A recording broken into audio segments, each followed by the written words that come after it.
So my name's Farham. I'm a junior here at GW. Been working on a textbook startup called Bookstore Genie for almost 2 years now.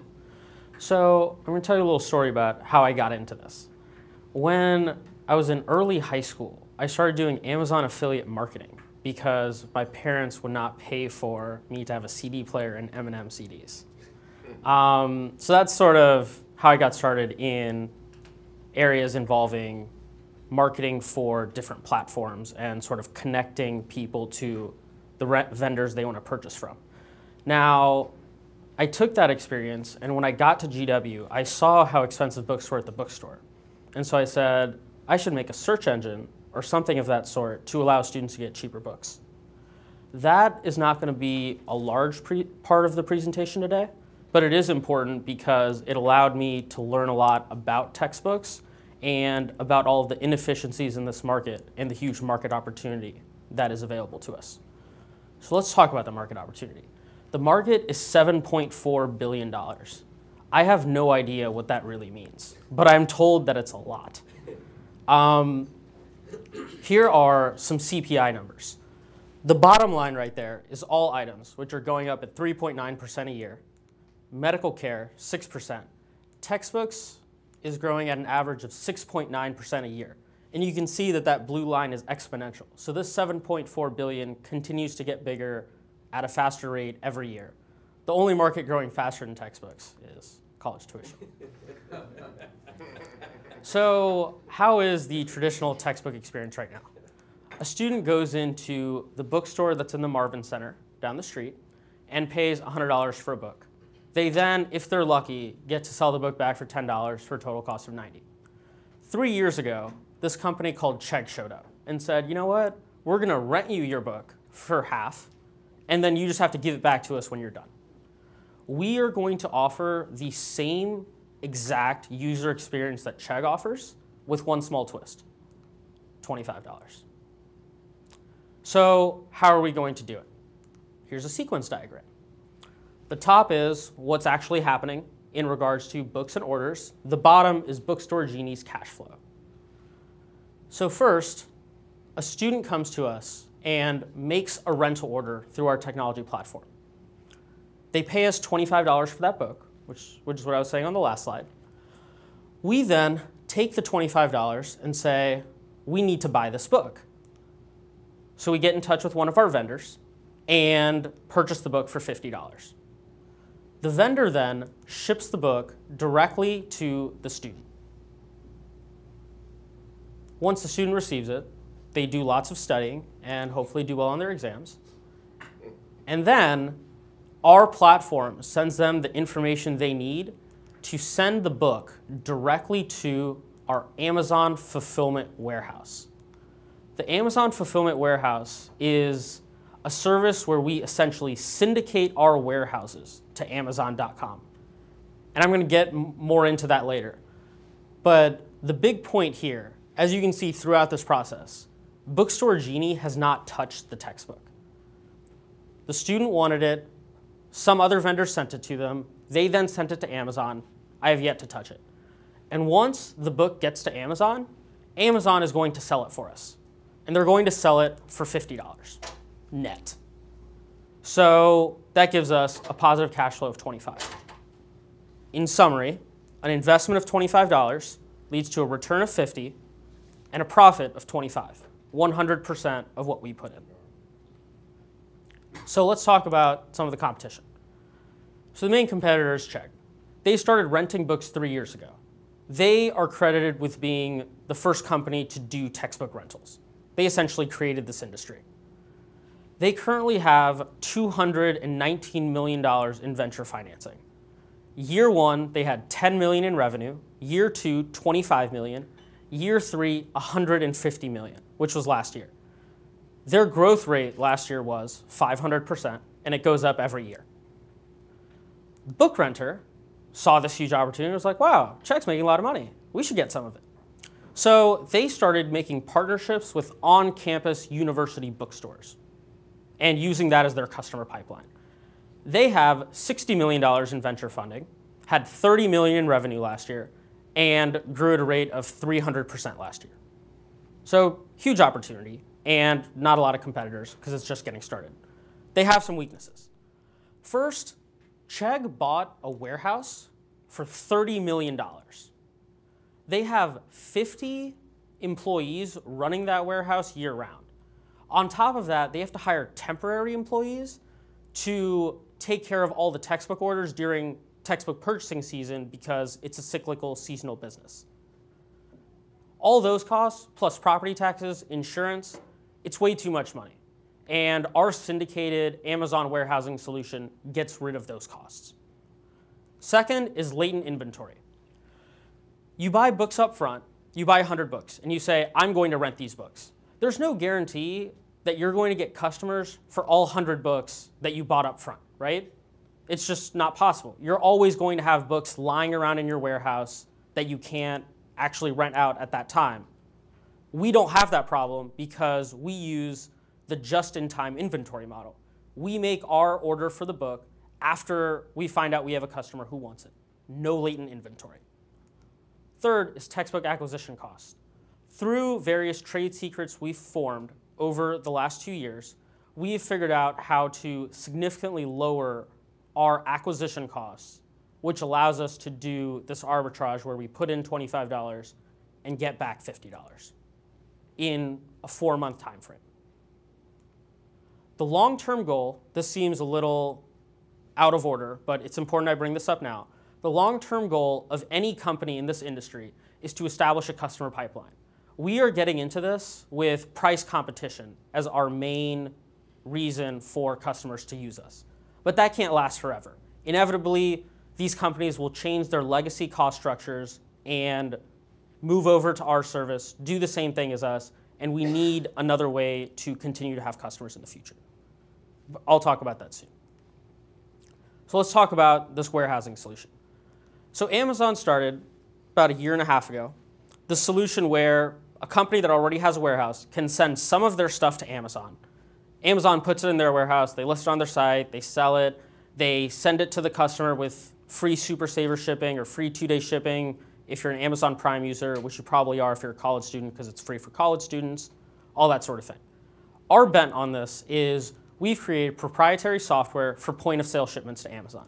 This means that we can have our students send the books directly to Amazon rather than having them send it to our warehouse, put all the books together from all the students, and then send it to Amazon. This is huge for cost as well as timeline because we want the book at the end of the semester and we want to sell it at the beginning of the next semester. We can't wait around because that kills our cash flow. How much does it cost to store at an Amazon warehouse? 45 cents per cubic foot per month. 1 cubic foot contains 33 textbooks. The average size of a textbook is 0.03 cubic feet. Multiply that by an average value of $50 for each textbook, and you can store $75,000 of inventory for an entire month for $20.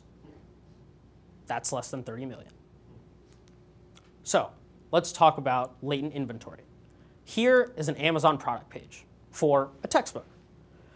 Now, typically, someone who is not Amazon selling on Amazon sells in the marketplace. You have to click through there on either 31 vendors offering new or 104 used. However, in addition to showing up there, we get premium featuring. You see on the right, there's an add to cart button for Amazon, and below that it says buy used with some Amazon featuring the same add to cart Amazon button. That is us. That is the lowest price Amazon fulfillment vendor for that book. This allows us to get significantly more sales because it allows us access to people who don't even know about the marketplace, in addition to giving us an Amazon endorsement, which is great for sales. We also have quicker turnaround because free shipping with Amazon Prime. That means college student gets their book in 2 days, as opposed to marketplace vendors who give you 5 to 14-day US Postal Service shipping. You just switch classes at the beginning of the semester, you decide you didn't like a professor, and you need your book ASAP. You don't have time to wait an entire week for your book because you're going to fall behind. So Bookstore Genie is where you want to buy your books from. Also, this allows us to have higher margins. The calculations I told you, the 25 to 50, those assume that we sell at the lowest marketplace price. That price is $84.16. You can see that we're not selling it for that much. we're actually selling it for a good bit more, and that's going to add to our profit margin. In addition to being a customer pipeline, Amazon allows us to access the customer pipeline of all other marketplaces on the web. We can be listed on half.com, textbooks.com, any other marketplace, have that book listed simultaneously at 20 places, and experiment with different pricing in order to get the biggest margin on the book that's possible. And this is really important because people think that, there's a market price. But the thing is that all of these different sites are their own market, and they all have different prices. It's not as simple as this book is worth $50, that's how much you're going to sell it for. Depending on the market, the book will have different pricing. Now let's talk about acquisition costs. We've brought Dell's just-in-time inventory model to textbooks. That allows us to have an upfront investment of $25 instead of $50. People typically buy the book first and then rent it, so their investment is significantly higher. In addition, we buy the book used, which allows us to save money. And we also have an online buyback tool, which Ed got to see at my Startup Accelerator pitch. And that tool leverages the point-of-sale Amazon technology to allow students to sell their books to us directly online. And instead of shipping to us, they just ship to Amazon. So I'm going to show you a quick demo of that. So we're going to go here and just grab a random ISBN number. And you can see this will be launched sometime next week. So pretty pictures aren't there yet. But you put in your ISBN and you get this. It's a very beautiful interface. You add it to the cart, you click send my check, and you fill out a very short, very user-friendly form, and you get a shipping label and packing slip to send your books directly to Amazon. That is really great, especially because in the textbook industry, there's not a lot of tech innovation, pretty interfaces, nice websites, because it's the textbook industry. It's not used to technological innovation. So I've told you about what we're going to do once we get the rental order. Once we get the rental order, we order it from a vendor, they ship it to the customer ships it to Amazon, then Amazon sells it for us. That's all done. How are we going to get our initial rental customer? Initial strategy. We are going to get into textbook price search engines. This is what I initially made when I first started in the industry. These engines are things people go to just because they want to save money on books, and the engine catalogs every textbook vendor and tells you which one will give you the best price on the book you need. So the top 3 search engines had a total of 400,000 unique visitors in the month of August when fall semester started. Huge market. All of those people are looking for cost. It's not about branding or marketing or anything like that. It's just you have the lowest cost, you get the customer. So that's going to be our initial market. We're also going to have price competition advertising. Obviously, Chegg, $40, Bookstore Genie, $20. Nice box ad, make it really pretty. Pretty straightforward. Our long-term strategy, left this out. We're also going to have a Wheel of Fortune, which is going to be a way for people to get free rentals. 1 out of 10 rentals will be free. This is not something we'll do on launch, but it is something we'll do eventually as we saturate the earlier markets. If we give 1 out of 10 rentals free, that means that our cost went up to 110 and our final revenue is 200. So it's profit of 90 over 110 instead of 100 over 100. So really high margins still, and you're going to get a lot of Facebook shares if you're giving away free rentals to lots of kids. Our long-term strategy is to establish a customer pipeline by white labeling a search engine. This has never been done. This is the search engine we made. We innovated on the search engine side because we added universities and the course information that they have.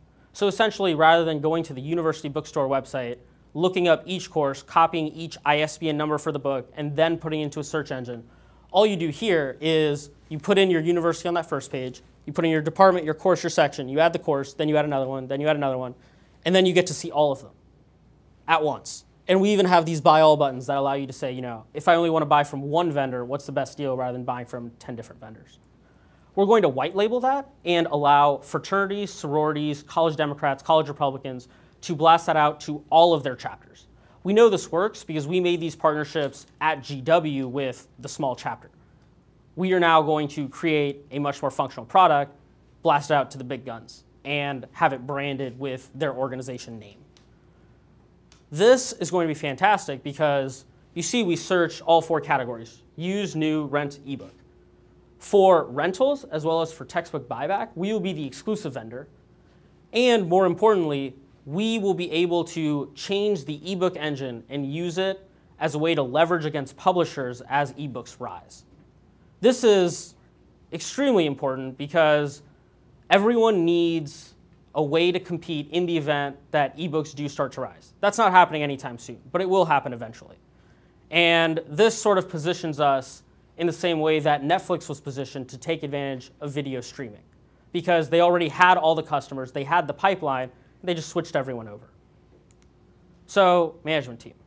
Right now, it's mainly me. I have affiliate marketing experience in high school. That's really cool. I've been doing this for 2 years. We did the search engine, which I just showed you. We've done on-campus buyback, where we buy books in person. We are now doing online buyback, which is the tool I just demoed for you that'll launch next week. And now we're going to do rentals. Previously, I was actually a political communications major, which I actually still am. And this is sort of a I work really hard type spiel. I was involved with a startup called Main Justice. I was the first employee there. I wrote most of the content.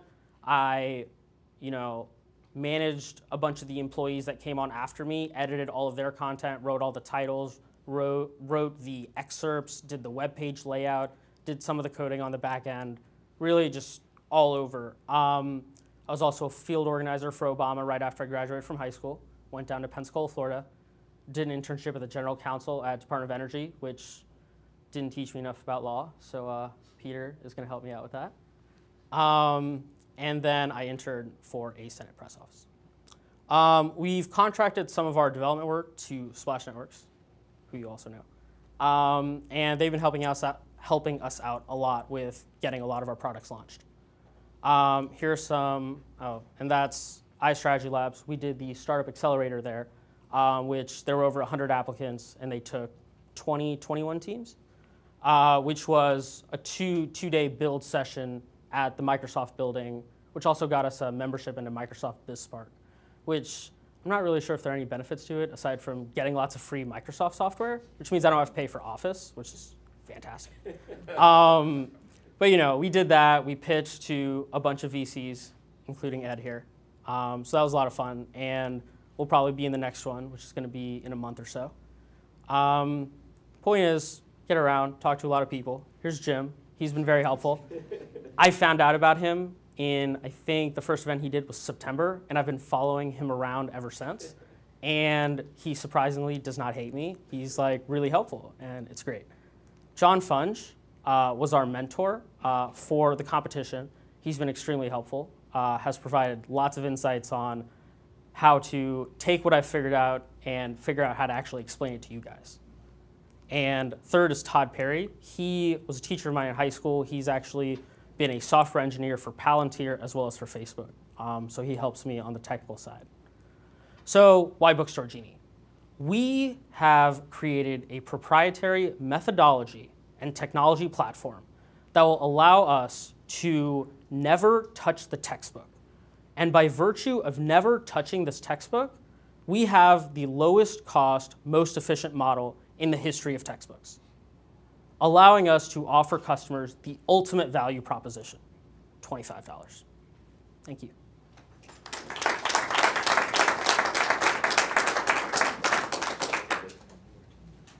Well, that was a very good presentation. Thank you so much. And if you talk slower, I'll try to listen faster, or think sorry. faster. No. I can tell you're very technology proficient, and yes, you have been doing this a lot longer than I have.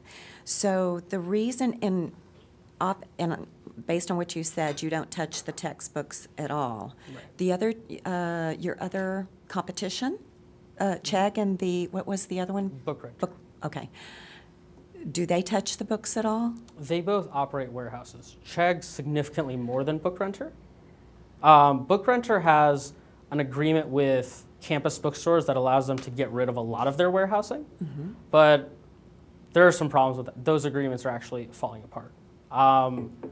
in this, you know how Netflix sort of took over and then Blockbuster still had the ads that said, we have the movies 28 days before Netflix? The idea behind that agreement is what Book Renter did not have for their agreements. And so that's sort of changing, and they're moving more into the check model. I thought it was an excellent presentation, really. Thank you so much. In terms of the intellectual property you have you applied for any patents? How are you protecting Right, yourself? we have not done that yet, but we are getting some wonderful free legal help. And so we'll definitely talk about all those options and see what we can do. You need more of a team. Right, yeah, working on it. Yeah, you're doing a lot for yourself. Very It's good. really, it didn't make sense to get a team initially, just because I've been doing all these smaller pilots in different areas, you know, search engine, on campus. These different things were things that I just sort of needed to do on my own and figure out what this market was all about. Now, this larger model I'm offering you, needs some engineers, first of all. Now, And then needs other people to run the various sections. one other question. With your methodology and your algorithms that you have, where else would you be able to apply this other than book selling? I'm Right. taking. So, I've been asked that question a bunch yesterday, actually. I think the ultimate model that's going to happen is someone is going to build a very small warehouse next to the Amazon fulfillment warehouse. And the reason for this is, with textbooks, it's really easy to grade quality. If the book is in tatters, Amazon is going to say, this is not fulfillable, we're not going to take it. And then we can go back to the customer and be like, all right, so we had a hold on your transaction, we're going to charge you. However, for example, there are some new services lately that have been making a lot of money renting out designer bags and designer dresses for one night for important events. The thing is, if that gets a stain, Amazon can't quality check that. So you're going to need a warehouse right next to theirs where it comes through there, they just look through the box real quick, make sure everything's okay, and then pass it on to Amazon. I think that sort of model, I think that is the biggest obstacle to applying fulfillment by Amazon to other industries. Quality control, quality checks. And so it will require some in-person presence for most other industries. If you're talking about rental. Obviously, fulfillment by Amazon just for new stuff is pretty simple. Although for new stuff, you don't get the premium featuring because Amazon sells everything new, and so they have their add to cart button, and then we show up below it because Amazon doesn't sell used things, so they're leveraging this to make money off their warehousing and sort of charge for the premium featuring, since they don't do that market. One quick question. Great presentation, Farham.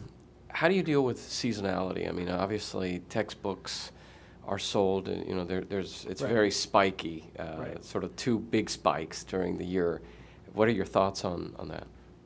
In terms of getting rid of the book? Or just basically having something just to the do during the business. year? Yeah, basically. I mean, obviously, if you're making a lot of money, that's great. You make it twice a year. But is there any other thoughts in terms of smoothing that out? I haven't really figured it out yet. It's interesting because, Chegg acquired CourseRank and Cramster. Both Chegg and Book Renter tried to acquire Course Hero. And those are these online learning communities. And I just really, I don't see that working out for them. Rate My Professor is way ahead of that game. CourseRank is just a technologically better version of Rate My Professor. Rate My Professor is way ahead of them. So I don't see that as a market worth going into. So right now, just concentrate on this, and I'll sort of figure that out later. Fair enough. Thank you. Vern, I may have missed this. You did make it clear you had a shelf life between terms, which I can understand, that you have to have the product, and it rapidly declines the demand once the term gets going. What was the contract enforcement that you have with your initial renter to make sure they act in a timely fashion? When they pay us the $25, we also put a hold on the credit card for the replacement fee we would charge, which is standard in the industry. It's nothing new. And the way it works out is, if you rent something, you remember Blockbuster, you rent something and you don't return it, they charge you a lot of money. So it works out really well for the company doing the hold and then charging you for bailing out. So you have a penalty structure based on probably almost days, right? Because you've got a very short time frame for Right. them to return the book. Right. What is it exactly? The time frame is we need to have it by the end of the exam period. By the end of It needs the- to be sent to us by the end of the exam period, because we have to allow them to have the book for their exams, obviously. I'm also thinking about I've been experimenting with Mechanical Turk a little bit, and I think we may use that to actually figure out exactly which exams are when, and actually have like very clear cut, like next day you have to have it shipped type thing. And that's, that would make us a little more annoying than Chegg. But at the end of the day, if you're getting half price, like, you'll get over it. Yeah. Isn't that when they're really drunk and celebrating the end of the term? And okay. I mean, usually it's during, but yeah. So you've had, let me just ask this, you've had experience, what's been the failure rate to return the book in a timely fashion? We have not rented books yet. You haven't We've rented just been buying. So I do not have any experience with that. But the way that works out is anyone who doesn't return on time, we just charge them. So it like doesn't hurt us. It doesn't hurt our bottom line, which I think is the really important part. Great. Thank you very much.